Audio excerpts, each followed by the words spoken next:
Hello boys and girls, welcome to my channel, I'm For Classic and welcome to BenchART. So for today what I do every night is NBA 2K20, a game developed by the Visual Concepts, which are behind many games from 2K, sports games in fact, and they are using their in-house technology, just like the other games.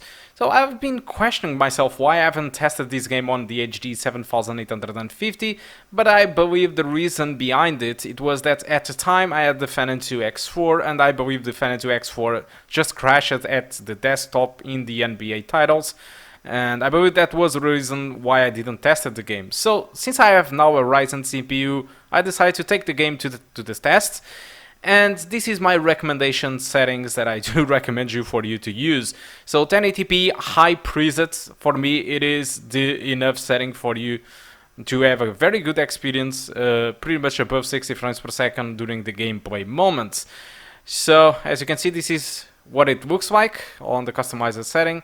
And I am not using any anti-aliasing at all. I mean, I'm using anti-aliasing on the presets. The preset enables TAA, and TAA for me it is more than enough.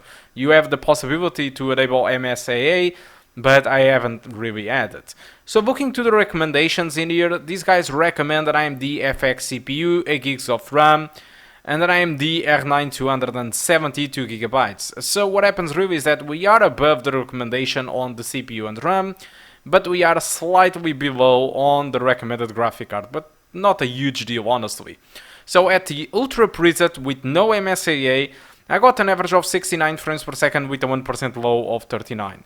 And while most of the time the game was above 60 frames per second, I mean, cutscenes did drop below 60s, and sometimes the gameplay was very close off dropping, so it didn't really inspire me too much confidence, and I decided to drop the game to the high settings. With the high settings during gameplay, the frame rate was insane. It was pretty much above 100 frames per second all the time, and only dropping during cutscenes to something about 60 to 70, although there were cutscenes there that did drop to 46 for some reason, but most of the cutscenes were very smooth.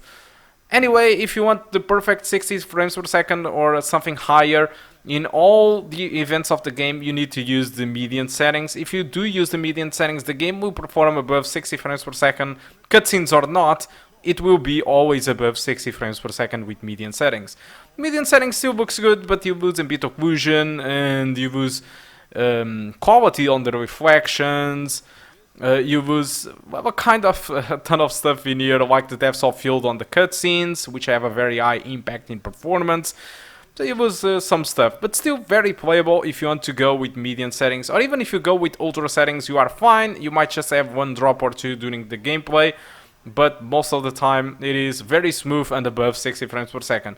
But I do think that the high, it is the perfect balance between performance and quality. Now about the game. NBA 2K20, it is a good game, alright. Despite the mixed reviews from Steam, I do think that it is a good NBA title. Although 2K shoot themselves in the foot with their monetization stuff. For example, online gaming gameplay, it is simply horrible, alright. It is something that it is well acknowledged that the multiplayer of these guys are simply horrible. So if you are going to only play this game on single player, it is fine. Although there is a second issue. The career mode of this game, it has a massive grinding, which kind of points out that you need to spend money on microtransactions. It feels like they have done that on purpose. The game, you need to grind like tons of stuff, tons of times to get some of the stuff that you want. You need to grind violently for months. You know, even if not years, to get what you want. So there is a lot of microtransactions into this game, and honestly, that's really bad, and it's ruining the experience of the game. This is nothing new because the NBA 2K19 had the same issues, honestly, and people did complain a lot about that, but it seems that 2K doesn't really care about that because people still continue to buy the game every year. And I think this is an issue with most sport titles like FIFA, Pro Evolution Soccer, NBA, WWE. All these types of sports games suffers from the same issues. They are released every year, and every year they have the same issues, and people still buy them year after year, kind of closing the eyes to the issues that these games have.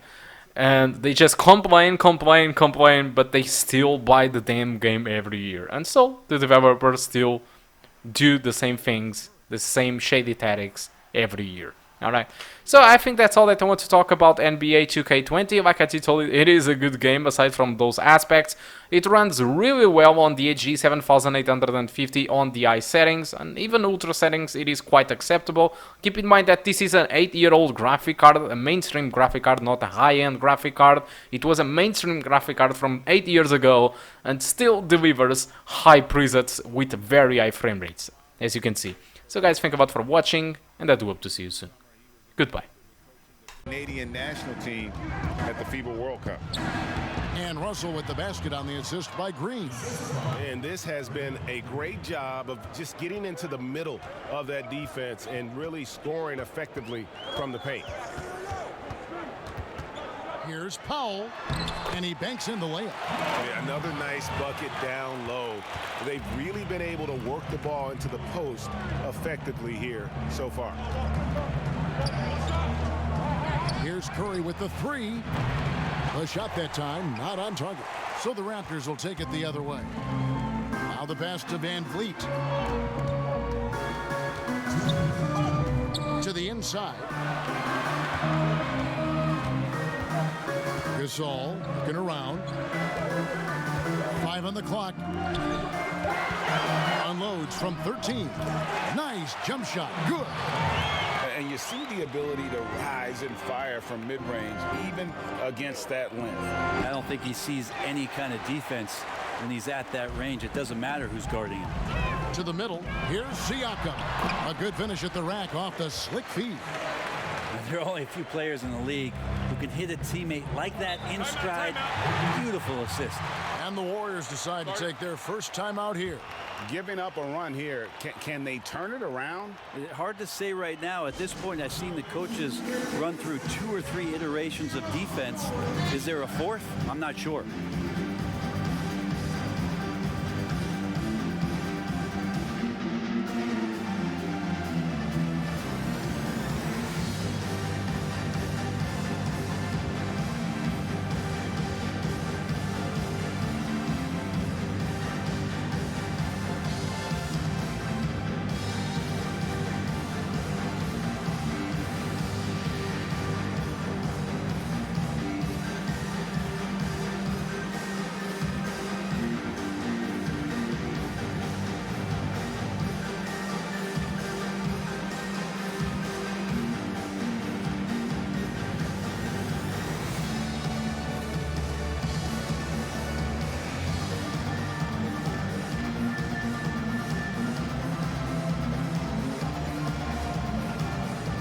Toronto will go for a different look here. Serge Ibaka, he's checked in for Gasol. OG Anunoby comes in for Pascal Siakam. Hollis Jefferson's checked in for Norman Powell. And McCaw is subbed in for Fred Van Vliet. Different look here for the Warriors. Looney's checked in for Willie Cauley-Stein. Alfonso McKinney comes in for Draymond Green. Robinson's checked in for Klay Thompson. And it's Burks in for D'Angelo Russell. And that's out of bounds. Toronto will retain possession.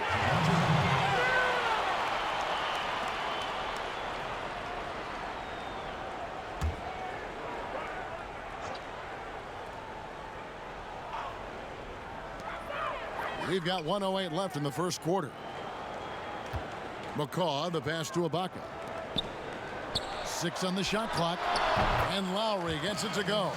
That's their 3rd straight make off an assist. Warriors have gone 7 of 13, just over 50% from the floor. Some good looks. And again, no good by Golden State. Just doing the job on the backboard. Great offensive performance they're putting on. And guys, we call that the zone because that's where they are right now. They are in a zone, and I'm sure they feel unstoppable. Anunoby kicks to McCaw.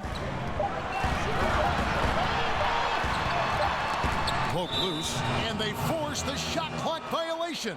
Great D.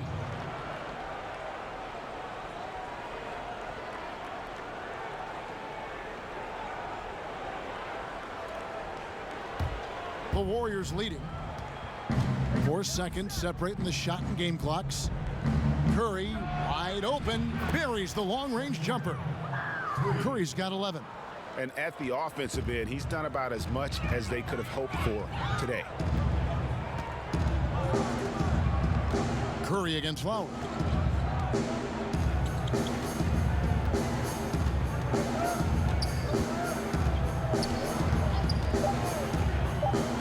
Just 3 on the clock. And that concludes the first quarter of play. Warriors lead by 5. And we'll get the second quarter underway on the other side of this break.